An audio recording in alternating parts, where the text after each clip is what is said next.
Very grateful, as you can imagine. But the dog always wished that he could bring him more. Then, one day, it was the coldest, shortest day of the year. The dog told the wolf, "The baby's getting christened today, and everybody's coming over to the farm tonight for a big party. The farmer's wife has been cooking for days. Yeah, you come over to the farm tonight, and I can get you in." Well, you can eat as much as you want. Oh, but you've got to remember, you can't say a word, or they'll hear you and they'll recognize your voice, then we'll both be in big trouble. "Oh, I promise," said the wolf. "I won't make a sound." So late that night, the wolf crept quietly up to the farm. Inside, all day long, guests had been Eating, talking, singing, and carrying talking, and on, laughing, and drinking. carrying on. The house had gotten so warm, warm. the farmers had cracked the door a bit to let some cold air in. It was easy for the dog to let the wolf in, too. He got the wolf Settled up underneath the table. Then he started bringing him all kinds of Good things to things. eat. Everybody was having a great time. Fiddler started up a tune. Some of the guests began to dance. Nobody noticed the extra Guests guest. under the table. When the wolf had eaten so much he thought that he might burst, he told the dog, "I'm suddenly very thirsty. Get me some. Get me some of that water they're drinking." "Oh, that's not water they're drinking. That's wine. It has a very strange effect on people. Makes them stagger about and stumble and holler at each other and sing. Oh, you don't want any of that. You wait till everybody's out of the room. Then I'll bring you some nice fresh water." "No, you don't understand. I'm really terribly thirsty. I can't wait another minute. Bring me some of the wine." So the dog brought the wolf a bottle of wine. Wolf drank it down greedily. And it wasn't long before he started feeling dizzy, confused. And he told the dog, "Oh, I think I'm going to be able to help myself. I think I'm going to have to sing." "Oh, no! I can't stop myself. Oh, you can't do that! We'll both be in terrible trouble." The wolf tried very hard to stop himself, but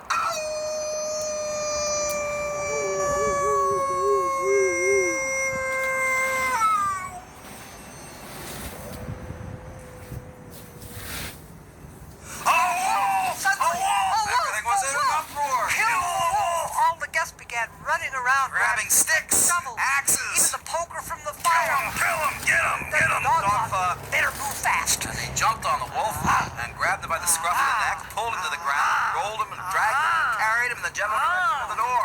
"Get him! Get him! The guests Get him!" tried to hit the wolf with their sticks and shovels and poker from the fire, but the farmer cried out, "Stop!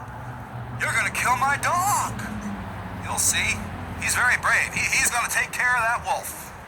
and indeed, He the did. dog did Take care of the wolf. that wolf. He got them out the door, led him across the fields. The wolf was still feeling kind of confused and dizzy from all the wine he'd drunk, but The dog led him into some dry leaves surrounded by pines in the forest, got him all settled, then he trotted on back home. when he got there, he was praised by everybody. And petted by everybody. The party was judged to be a great success. Although, the farm wife couldn't help noticing. Oh my heavens, look, honey, this is very strange. There's not a bite left on any of the plate. I'm not surprised. Her husband told her. It was all so good. Well, from that day on, the dog lived happily with the farmers and their little girl. Always well fed and well cared for. And he often went to visit his friend the wolf in the forest. Wolf was always glad to see him. Two old buddies would lie down side by side. They would eat, and they would sleep, They would scratch. and they'd lay around in the sun. And they'd talk about all their old adventures.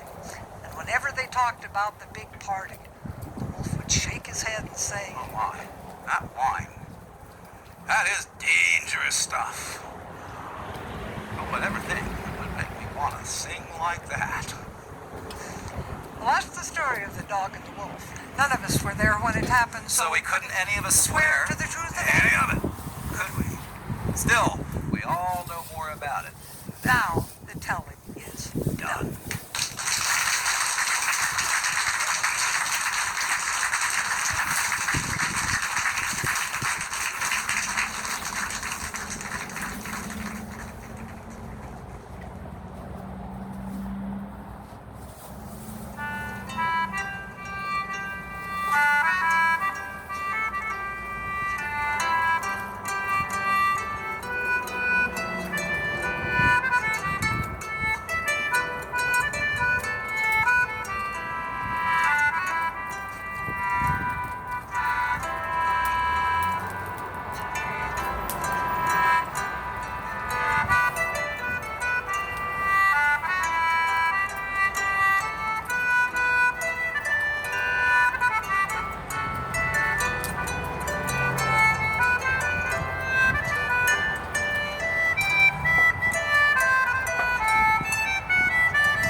How could they have missed it? Well, I think if we sometimes look at ourselves, we say, well, we have the Word of God, and sometimes we wander, and we miss it, and we lose our joy. And we have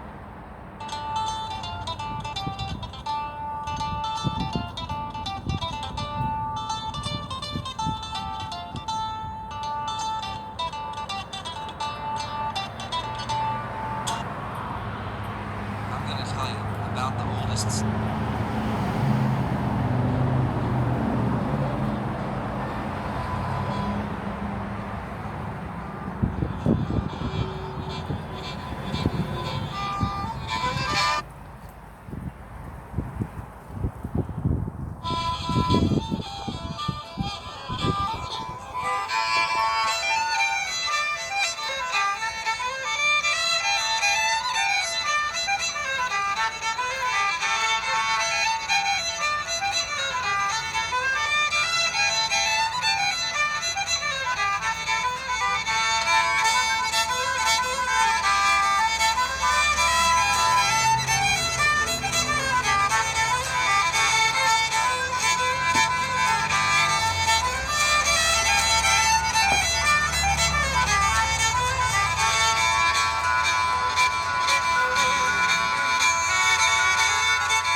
Geese. Geese is a heavy-set bird with its head on one side and its tail on the other. Its feet are set so far back on its running gear that they nearly miss the body. Some geese is ganders and have a curl to his tail. Ganders don't lay or set, they just eat, loaf, and go swimming.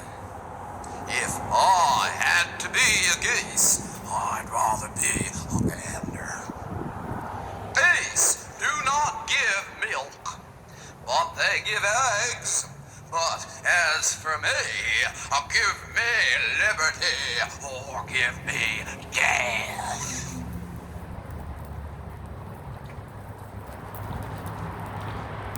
There was a young couple, lived in a second-floor apartment, and the woman was pregnant for the first time. And one morning she felt sick, and she went to bed, and where she was lying, with her head on the pillow, she could see out the window, and she could see over the wall of the house next door. Now that house belonged to a particularly dangerous witch. Everybody knew her, and everybody knew to stay away from her. She had a garden inside the wall, and it was a beautiful garden. You could see things growing there that wouldn't be growing in other people's gardens for a long time yet. There were some things, in fact, that grew there that didn't grow around there at all, anywhere else around there. You'd have to go south, maybe as long as a couple of weeks before you'd see it growing somewhere else. And from where she was lying, she could see a stand of greens growing there. It was a particularly popular kind of green right around there. Nobody else's was up much yet, just maybe breaking the dirt. But it was a good foot tall, foot and a half tall. It was ready to eat in the witch's garden. The garden was immaculate. There were no weeds. Nothing was coming up there that shouldn't be there. You never saw the witch working there, but it was always really nice to look at. And that woman, lying in bed, took one look at that green, and she wanted it. She couldn't take her eyes away from it. It filled her mind. She could almost feel it in her mouth. She could almost feel the way it would be when her tongue went against it and her teeth crunched down on it and her mouth watered, and she longed for it. And she lay there all day, unable to tear her eyes away from that sight. And when her husband came home that night, he saw her in bed. He says, "Oh, my dear," he says, "what's the matter?" She says, "Oh, I'm sick." He said, "Oh, I'm sorry to hear that. What can I get you?" So what is it? What's wrong? She said, "I don't know what the problem is. All I know is what'll make me well." He said, "Well, tell me and I'll get it for you." He said, "I have to have some of that green in the garden across the wall there." He said, "Oh, wife." He said, "Oh, that's the witch's garden. You can't ask me to go over there and get that. She'd kill me if she caught me there." "I'm not asking you to do anything." She says, "I can't even think to ask somebody to do something. All I can think about is what I know. And what I know is I need to have some of that green." Well, he loved her very much. And he waited until it was just on the dark side of twilight. And he dressed in dark clothes. And he went outside and he went over to the wall and he hoisted himself up. And then at the top, there was broken glass and jagged bits of metal, and he got across them somehow and dropped down on the other side and ran, doubled over to where the greens were and just yanked them up. He didn't even knock the dirt off the roots. He just pulled them up as fast as he could, just cramming them into his shirt until his shirt bulged out in front of him. And then as soon as he couldn't pack anymore, he ran back to the wall and he hoisted himself up and he scrambled across all the broken glass and dropped down to the other side and ran over to the stairs and went up to his apartment and went into his kitchen, and he took those greens and he cleaned them and he washed them and he stewed them and he put them in a big bowl and put a spoon in it and put it in front of his wife, and she ate it ravenously. But it was funny. It didn't go away. She didn't want it any less. As she ate it every bite, she wanted it that much more, and when she was done, she wanted it 10 times as much as when she had started it. But she didn't say anything. She bit her lip. And and they went to bed. And the next morning, she somehow or other managed to get out of bed when her husband did, and saw him off. The second he was out the door, she went back to the bed and she laid down on it, and just like it was a magnet, her head turned, and she looked out the window, and she saw the greens, and she just lay like that all day. And when her husband came home, he said, "Wife," he says, "what's the matter?" He says, "I got you the greens." She says, wasn't enough." She says, I gotta have more. He said, "More? Look, it was as much as my life was worth to go in there the first time. You can't ask me to go there a second time." She said, "Husband, I'm not asking you to do anything." He says, "All I know is what I know. And I know that if I don't get some more of those, I can feel it. I'm gonna die." Well, actually, he didn't need as much talking into it this time. He'd gotten away with it one time. He seemed all right. After a few minutes, when it started to get dark, he dressed up dark again, went outside, hoisted himself over the wall, dropped down the other side, ran over to where the greens were and started pulling them up and cramming his shirt and pulling them up and cramming his shirt. And he was almost ready to leave when behind him he heard, "You!" And he looked around behind him, and there was the witch. "You're the one that's been stealing my greens. I've got you now." He says, "Oh my God." And he fell on his knees. He says, "Please don't hurt me. Please don't kill me. It's not for me. I swear it's not for me. It's for my wife. She's sick. She's gonna die. She's gotta have it." And the witch said, "Oh, it's not for you. It's for your wife. Well, that might make a difference. Your wife, she's gonna have a baby." Well, this was something he already knew. "It's gonna be a girl." He didn't know that. "I never had a girl. I want a girl. You give me that girl when she's born. I'll keep her. I'll treat her like she was my own daughter. I'll raise her up nice. And you can have all the greens your wife wants." The fella didn't like this at all. But the way he saw it, he didn't have much choice. The one way, he was going to die. His wife was going to die. The baby was going to die. And the other way, they'd all be alive. So he...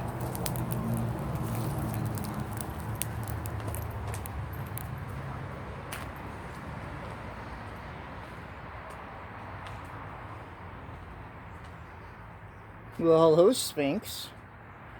Are you the dog Sphinx? Is that what you are? The dog Sphinx? You look like a dog Sphinx.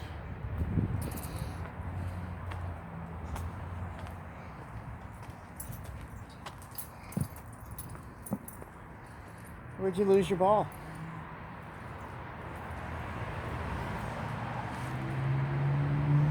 Well, you definitely lost your ball somewhere.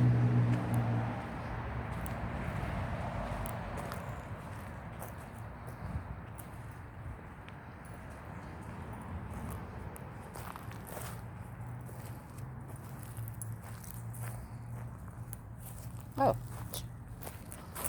Can't find the ball if you're looking for it.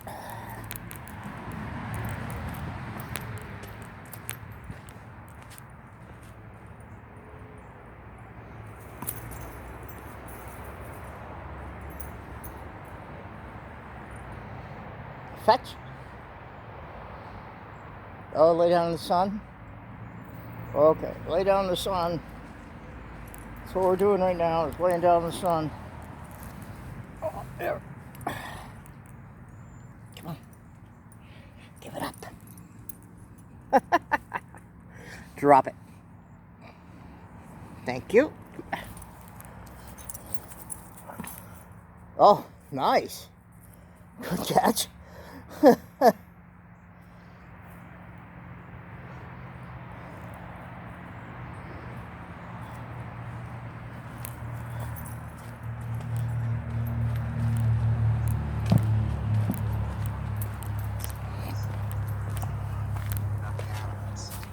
cycles of the seasons, about things of power, and about magic.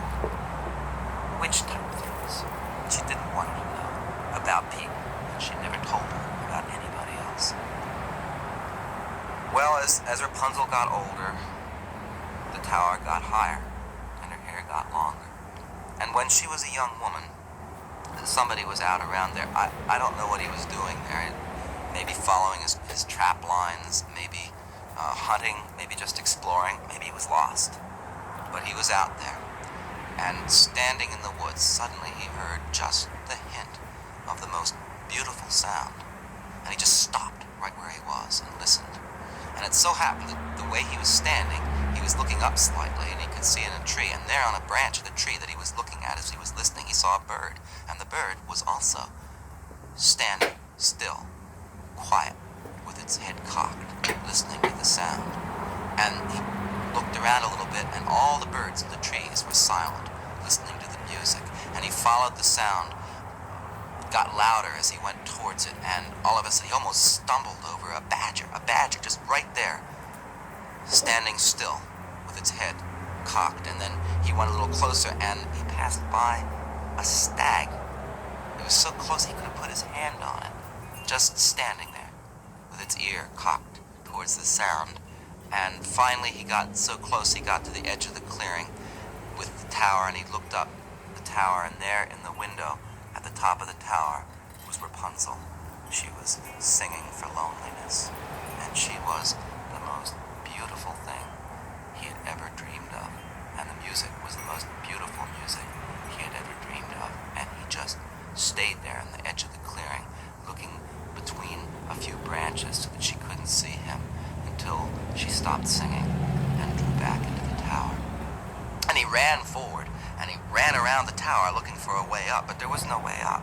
And then he heard a crackling in the underbrush just a little way over, and he ran back to where he'd been hiding before and peered, and here into the clearing came the witch, stumping along with her little cane. And she got up to the bottom of the tower, and he watched her as she called up, "Rapunzel, let down your hair." And the hair came pouring down the tower, and he watched the witch climb up like a little old monkey, and then watched the hair get pulled up. And half an hour, 45 minutes later, the hair came pouring down again, and the witch stumping down the hair, and then watched her go off and the hair come up. And he says, "Well," he said, "if that's the way up, that's the way up." And he went to the bottom of the tower, and he called up, "Rapunzel! Rapunzel, let down your hair!" The hair came pouring down, and he climbed up as fast as he could, and he hoisted himself up in the window, and she saw him, and she was terrified. She ran back to the far wall. She'd never seen anybody but the witch before, and she was scared of him because he didn't look like anything she'd ever thought of before, but he didn't come near her.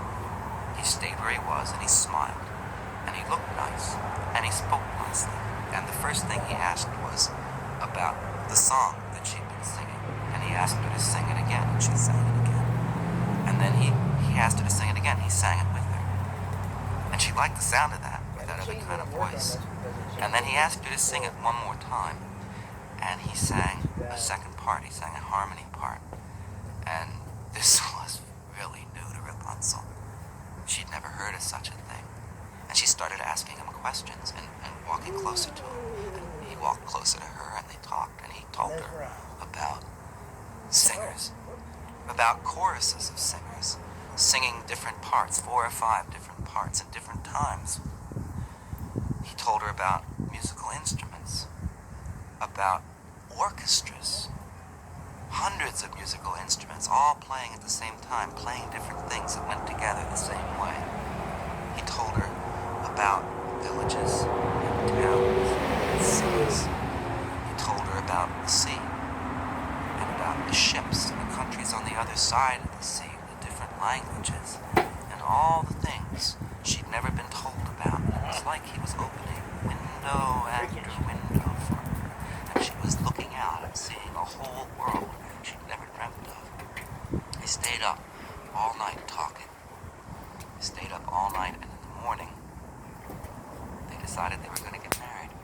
he was gonna go off. He'd come back with a rope ladder. They would leave together. And she said, "You better leave her because my mother will be coming back soon." And she poured her hair down, and he climbed down, and he went off into the woods, and she pulled her hair out just in the nick of time. Here came the witch stumping along with her cane, and she stood at the bottom of the tower, and she said, "Rapunzel! Rapunzel, let down your hair!" So let her hair down, and the witch climbed up like an old monkey, and she got up to the top. Now, it was a foolish thing. People would say it was a foolish thing. The question that Rapunzel asked the witch. But you have to understand, she was completely unused to trying to hold anything back from the witch. She had no idea that there was such a thing as deceit even. And she had no idea that there was another way of finding things out than by asking a question, because that's how she'd always found things out. And she knew she was never going to get another chance to ask this question, and it suddenly occurred to her as the witch was climbing up, and she wanted to know. So she asked. She said, "Mother," she said, or she called the witch mother, "why is it that when you climb up my hair, well, you're so light, and yet it takes you a long time. You climb up, and I can hear you grunting, and I can hear your bones creaking and popping. It takes you a long time, and yet you're so light. Whereas the young man, well, when he climbs up, he weighs a lot more than you do, but when he climbs up, he's just up there just like that." And the witch said, "The young man! The young man! I thought I kept you from all the world, and you betrayed me!" And she took Rapunzel's head under her arm, and she took a knife, and she cut off Rapunzel's hair. And then she sent Rapunzel way off into the world, way off to where nobody lived. And she sat up there and waited. And after some hours' time, she heard down below, "Rapunzel! Rapunzel, let down your hair!" And the witch took one end of Rapunzel's hair and tied it around a hook that was set into the wall, and she threw the rest down to the bottom. And the young man climbed up, and his heart beating, and thoughts in his mind about where they were going to go and stuff that he wanted to talk to her about. And the knapsack on his back was filled with that rope, and he pulled himself up, and he looked in the window, and there was the witch. "It's you!" she said. "You're the one that stole my little girl from me. Well, you'll never see your Rapunzel again. You'll never see anybody again." And he says, "Oh," and he let go, and he fell all the way down that tower, all the way down to the bottom, and he landed in a bush, which kept him from breaking his bones. But the bush was a thorn bush, and 2 of the thorns went into his eyes and put them out. And he ran from there with his hands over his eyes, calling, "Rapunzel! Rapunzel!" And he stumbled through the woods, and the branches tore at him. The burrs stuck in his hair and piled it up on his head. And after a long time of just wandering around calling her name, he smelled smoke. Just by instinct, he started walking towards it, and it was a village. And the people looked at him, with his clothes all torn, and his face torn, and blood running down his cheeks, and his hand over his eyes, and his hair snarled, and calling, "Rapunzel!" And they were scared. And they went into their houses, and they locked the doors, and they put up the shutters, barred them against them, and they let the dogs out. The dogs chased them, snarling, to the edge of the village. And he went back into the woods, and he wandered around in the woods, and he heard some sounds, and he went towards the sounds, and he came into a largish town, a city, and the people saw him wandering the streets, and they took him, and they carried him to an asylum, and they fed him, and they cut off his hair close to his head, and they kept him under bars and keys, and he stayed there calling her name, until one day he got chance to escape, and he wandered away from the city, and he never came near where people lived again. Here's what it was. Rapunzel, where she'd been set down, way out in the wilderness, there had been people living fairly close by sometime earlier. And so there was an old ruined house with the trees growing up in the middle. And she fixed it up. She knew how to do this kind of stuff. It was the kind of things that Richard taught her. She fixed it up so that it didn't leak. And she caught birds. She gathered things when they grew, in the seasons that they grew, set them aside for the winter. And in time, she had twin children to the young man from that one night that they had spent together. And the children grew, and she brought them up herself. Great poverty. Goodbye, my past. All alone. Goodbye. All those love letters that I wrote. The children were about half grown. So she was standing by the window, cooking. And she thought she heard a sound out of the woods that was not the usual sound. And she stopped what she was doing and she listened. She thought it sounded like something she knew, and she says, no. She said, no. And she went back to doing what she'd been doing, and then she heard it again.